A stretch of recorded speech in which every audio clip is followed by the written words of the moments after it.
ஒரு நிமிஷம்.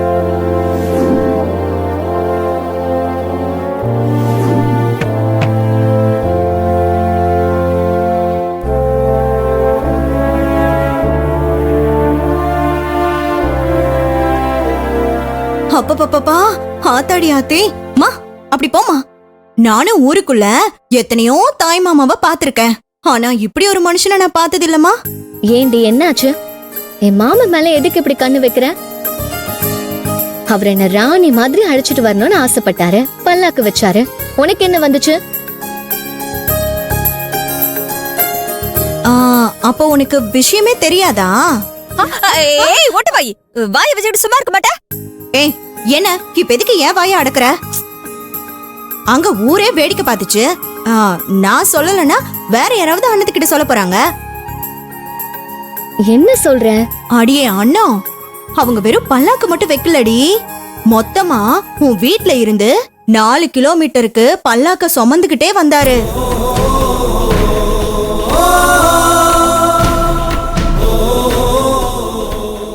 என்னடி சொல்ற? நான் தான் மாமா கிட்ட நீங்க பல்லாக்கு தூக்க கூடாதுன்னு சொன்னனே, அவரும் சரின்னு தானே சொன்னாரு. ஆமா அண்ணா, உன்னை ஏத்தி விட்டுட்டு எல்லாரும் தூக்குனதுக்கு அப்புறம் உனக்கு தெரியாம பின்னாடி போய் ஒருத்தங்கிட்ட பல்லாக்க தான் தொல்லை வாங்கிக்கிட்டாரு. மத்தவங்களாவது 10 நிமிஷத்துக்கு ஒரு தடவை ஆளை மாத்திக்கிட்டாங்க. ஆனா உன் மாமா ஆளையும் மாத்தல, தூக்குன தோலையும் மாத்தல. பல்லாக்க தூக்கி வச்ச அதே தோல்ல மண்டபம் வரைக்கும் தூக்கிட்டு வந்தாரு. ஊரே ஆச்சரியமா வேடிக்கை பார்த்துச்சு தெரியுமா?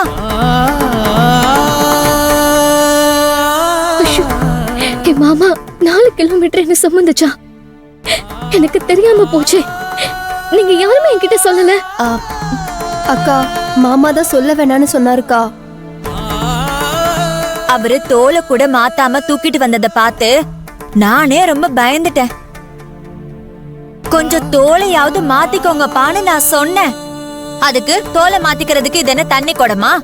என் கொலை சாமி அப்படின்னு சொன்னாரு. உனக்கு தெரிய வேண்டான்னு வேற அப்பா சொன்னாரு. ஆனா இந்த முந்திரி கொட்டை தான் சொல்லிருச்சு. முதல்ல பல்லாக்கு தூக்குறப்பவே கால் வலிக்கும்னு வேண்டாம் நான் நடந்து வரேன்னு சொன்னேன். மாமா என்ன தூக்கிட்டு வந்துச்சா? நான் இப்பவே மாமாவை பார்க்கணும். மாமாவெல்லாம் அப்புறம் பாத்துக்கலாம். இப்ப ரிசப்ஷனுக்கு டைம் ஆயிடுச்சு. நீ முதல்ல ரெடி ஆகணும். சரியா? அதெல்லாம் முடியாது. என்னப்பா என்னாச்சு? அதே தோல்ல தூக்கிட்டு வந்தேன்ல, அது ஒரு மாதிரி, ஆனா வலி இல்ல. என்னப்பா இவ்வளவு வேர்த்துன்னு பாருங்கப்பா, இந்த சட்டையை மாத்திக்கோங்கப்பா.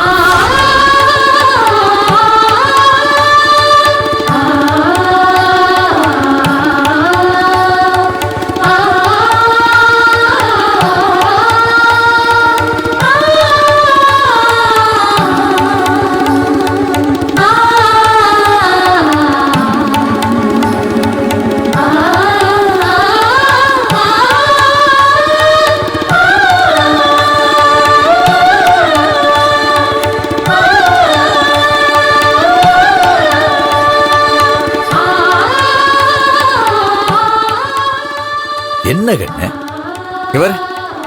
என்னாச்சு கண்ணு? என்ன எதுக்கு அழுகுற? எதுக்கு மாமா என்ன உங்க தோல்ல சுமந்துட்டு மண்டபம் வரைக்கும் கூட்டிட்டு வந்தீங்க? அப்பா நான் சொல்லலப்பா, இந்த தானம் தான்ப்பா. அது ஒண்ணும் இல்ல கண்ணு, பல்லக்க தூக்குற ஆளுங்க கடைசி நேரத்துல திடீர்னு வரல, அதுக்காக தான் நான் தூக்குனேன்.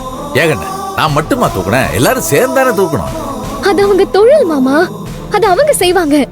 ஆனா அப்படி தூக்கும் போது எனக்கு மனசு வலிச்சதே. எனக்கு வலிக்கல கண்ணு, உன்னை தூக்குனதோ மனசு லேசாயிடுச்சு, தூக்குற பாரமும் லேசாயிடுச்சு. அப்படி நான் உங்களுக்கு என்ன மாமா பண்ணிட்டேன்? உங்களோட இந்த அதீத அன்புக்கு நான் கொஞ்சம் கூட தகுதி இல்லாதவ மாமா.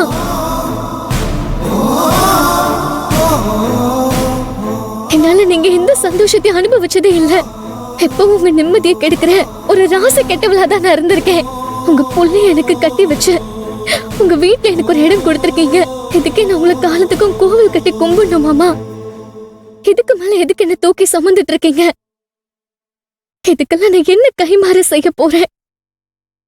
என்ன மேலும் மேலும் கடன்காரி ஆக்கிட்டு இருக்கீங்களே மாமா.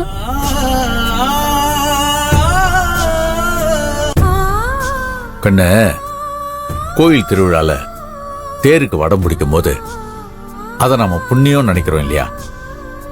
அது மாதிரிதான். அது ஊர் சாமினா நீ என் குலசாமி.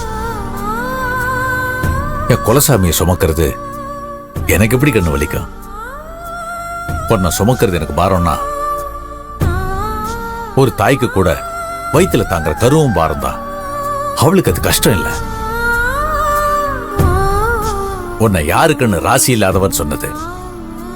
நீ என் வீட்டுக்கு வரப்போற தேவதை. நீ என்னைக்கு என் வீட்டுக்கு வரப்போறியோ அன்னைக்கு தான் எனக்கு நிம்மதி கிடைக்க போகுது. பாருங்கண்ணு, என் வீட்டு மகாலட்சுமிய இந்த தோல்ல வச்சு சுமந்துட்டு வந்த பத்தியா, இந்த நாள் தான் என் வாழ்க்கையிலேயே ரொம்ப சந்தோஷமான நாள்.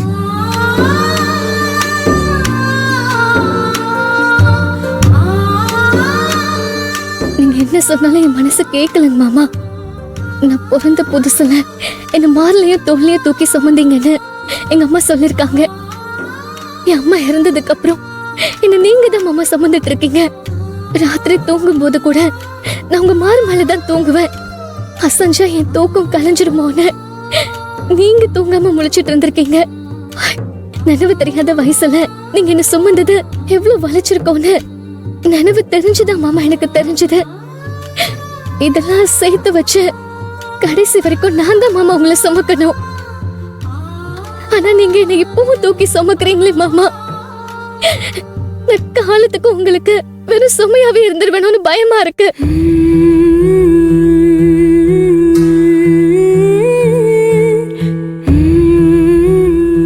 கண்ணு, நீ சொன்ன மாதிரி நீ எனக்கு சுமையா இருந்தா கூட இந்த சுமைய வாழ்நாள் முழுக்க சுகமா சுமப்பேன்னு. அதுக்கு நீதான் கண்ணு எனக்கு அனுமதி தரணும். கண்ணு, இது தலை சுமையா இருந்தா சுமதாய் கல்ல இறக்கி வச்சுட்டு நாம கொஞ்சம் இழப்பாடலாம். ஆனா இது உறவு சும கண்ணு. அத சுமன்னு கூட சொல்ல முடியாது. அது ஒரு விதமான சுகம் கண்ணு. பாரு கண்ணு, உன் வயித்துல